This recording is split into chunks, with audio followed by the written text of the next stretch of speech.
Now, okay, hello everybody, and welcome to this A plus 1101 quiz where we are going to help prepare you for your A plus 1101 CompTIA examination by doing a performance-based question that's close to what you might experience on the real exam, and 5 multiple choice questions, each question from a different primary exam objective. We're going to do one from objective 1, 2, 3, 4, and 5. By the end of this quiz, you'll be one step closer to smashing that A plus 1101 exam. Let's get straight into it. I am not going to waste any more of your time. Your first performance-based question coming up right now. The question reads, your friend has been tasked with creating a document explaining every port and protocol. However, they have forgotten everything and have asked for your help. Your friend has asked for your help with creating the document and has sent you their draft, which only contains the port numbers listed. They have sent you a second page with the available protocols and functions. Place the listed protocols next to the correct port numbers, the middle column, and place the function of that protocol to the right of that protocol, the right column. On the left, you have the ports listed, thankfully in numerical order. And then you have an empty column in the middle, which is for the protocol. And then you have that red column on the right, which is for the function of that protocol. Here are your options to choose from. Now, I can't have both of these on the screen at the same time just because of the way YouTube works and the size of each image. So what I'm going to do, I'm going to hold the question here. You might have to pause the video on this slide, and then I will change it to this slide here, and you might have to pause the video on this slide and just go back and forth. And this is similar to what you might find on the exam. You'll often have to kind of open up a menu, close a menu, read the thing, reopen the menu. It's a bit frustrating, but it's actually what you'll probably need to do on the actual performance-based question on the exam. So it might be annoying, but the purpose is to prepare you for the exam, so you'll need to do it. So take that information on this slide and figure out which slot goes where, which port is associated with which protocol, and what does that protocol do. Pause the video, and then I'll show you the answer. If you need more time, pause now. Your answer coming up in 3, 2, 1. This is what your finished product should look like, okay? So I'm not going to necessarily read through that because this is simply a matter of you knowing which ports are associated with which protocols and knowing what those protocols do. You will need to know all of this for your exam, and in this question, I've actually cut it in half. In the real practice exam that you can get over at journeytocyber.com, okay, no more plugs, I promise, you will actually have to do every single port and protocol. So you'll need to know them off by heart. You'll need to be able to directly say which port is associated with which protocol and what that protocol does. And you'll need to have that right there in your brain ready to go. If you don't have that, you're not ready for the exam as far as I'm concerned.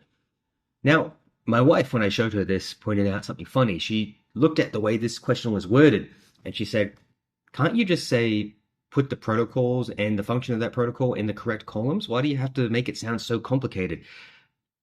The reason for that is because in the exam, you're going to get some wordy questions. And it's actually, there's 2 parts of knowledge that you'll need for the exam.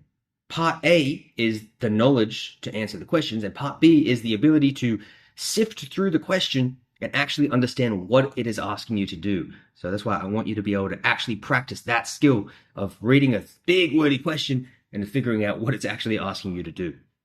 Okay, now we're going to move on to multiple choice question number 1 from primary exam objective 1. Let's get into it. It reads, your friend has been experiencing fluctuations in their phone's network connectivity and has come across the term preferred roaming list, or PRL, while researching the issue. They are uncertain about what a PRL is and how it affects their phone's network performance.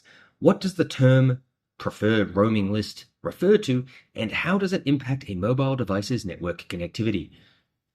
Is it A, a list of preferred contact numbers for roaming users, B, a list of recommended apps for seamless roaming, C, a list of preferred Wi-Fi networks for international travel, or D, a list that informs the phone about appropriate cell towers for network connectivity? pause the video. If you need more time, your answer in 3, 2, 1. A list that informs the phone about appropriate cell towers for network connectivity.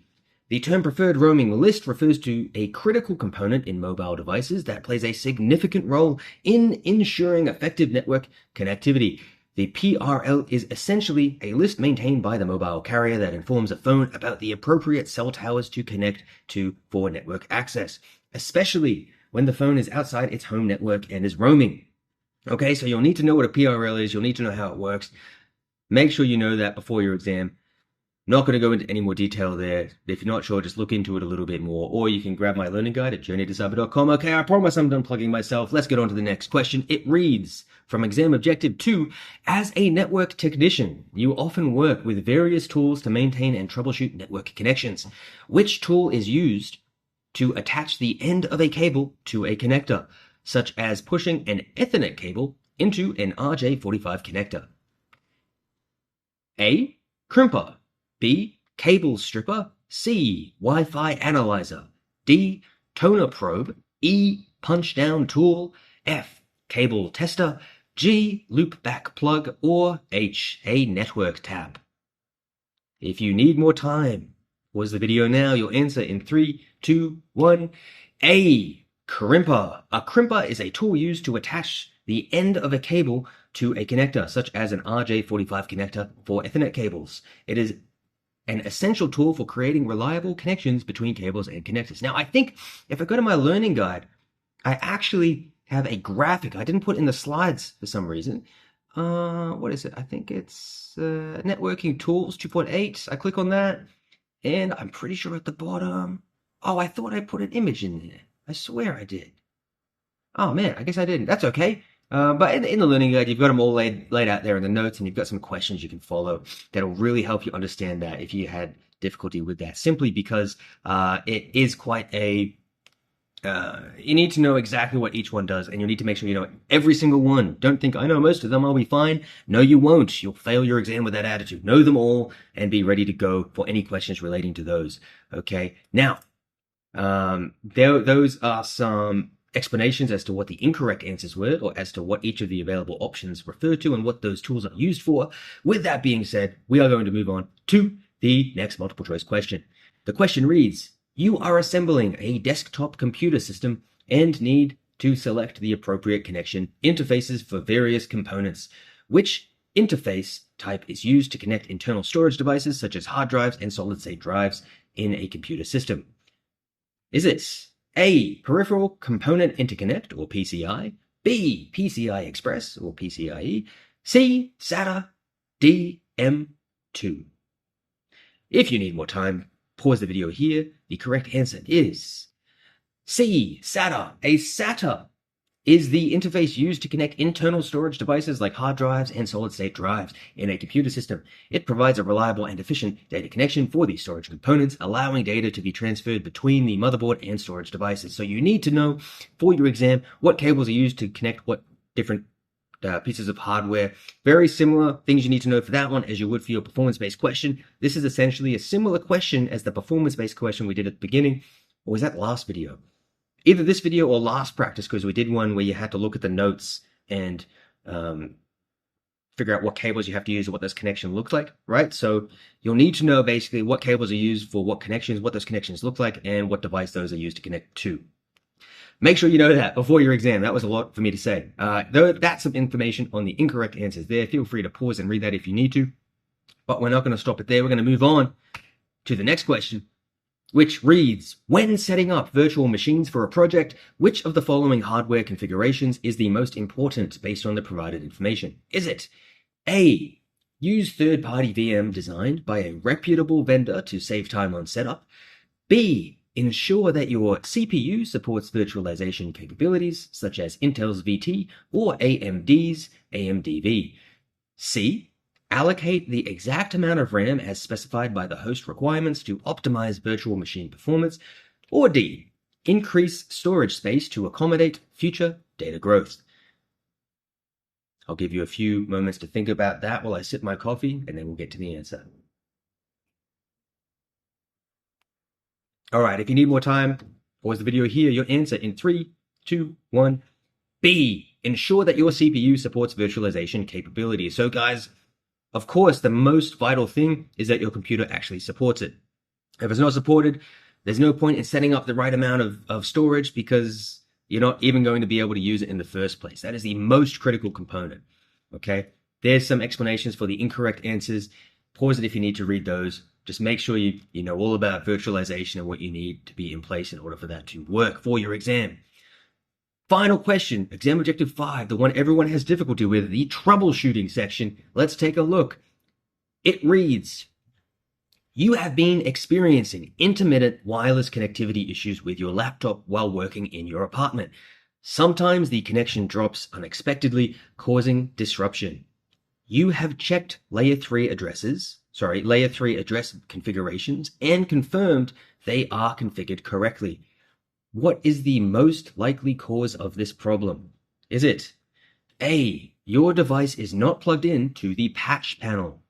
B, poor VoIP quality affecting overall network performance? C, limited connectivity caused by a misconfigured IP address?